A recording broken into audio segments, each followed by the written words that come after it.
So what I get asked a lot is, how do I get my clients and also myself to say the things that I want to on camera as efficiently and as concisely as possible, because you've only got a limited time for people to pay attention to what you're saying.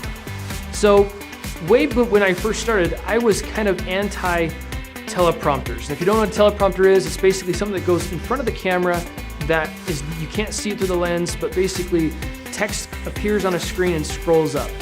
And I was really not wanting to do that because I was worried that a teleprompter would make it sound scripted, it just would lose its punch, and it really just wouldn't look that good.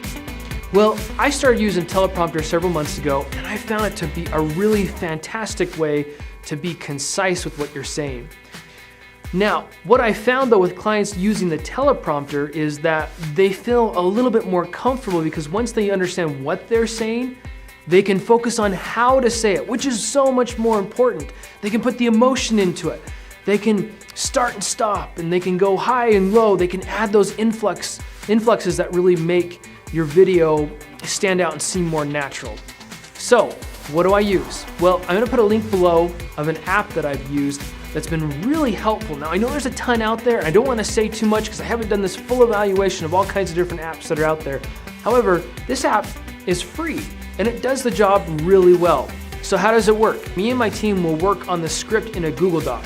Go to that script, copy the text that I want, and then I'll come over to the app and you paste it in there. Now here's a couple tips when you're pasting that in there. I recommend putting either some space in the front so that it doesn't start really fast, or spacing out each paragraph. So you put a hard return between each paragraph, and that way if it's going too fast, it gives you a little bit of a breather. At the very end, I'd also put a couple lines in there, because what I'll do too is when I come to the end, and usually that's your call to action, which is really important, I'll do that a couple of times. And since the app, when it hits the end, will actually go all the way back to the top, that can be kind of annoying. Now, there are controls on there where you can control how fast it's going, you can control how much text is being shown on screen at once. I recommend just going a tick slower and having the time that you need to put in the pauses, the spaces, the intonation you need to.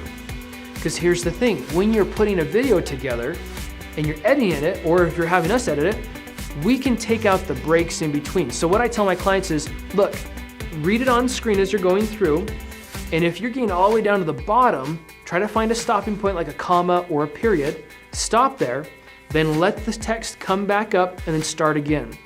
Because we can easily go in and take out those spaces. Okay, here's some tips on how to actually deliver it so that it sounds natural. I like to do it 3 times practice. What I found is the magic point is when you've gone through the script and you've actually done it, this doesn't mean that you just kind of look at it and be like, no, you actually vocalize it and say it. You have to do it 3 times so that it really sinks into your mind. You know what you're kind of saying. You're not just reading it. You've got what you're trying to say, and the words coming up are just kind of prompting you. They're just reminding you of what you're saying. Then you can focus on how you're saying it. Most of my clients, when we're filming them and they do this, usually the 3rd time they're like, yeah, I really felt it. Yeah, I really got into it. And it doesn't look as red. Well, anyway, there's my tip for you today. Hope that helps and gets you using a teleprompter. Again, try it out 3 times and you'll see how natural you can be when you're on camera.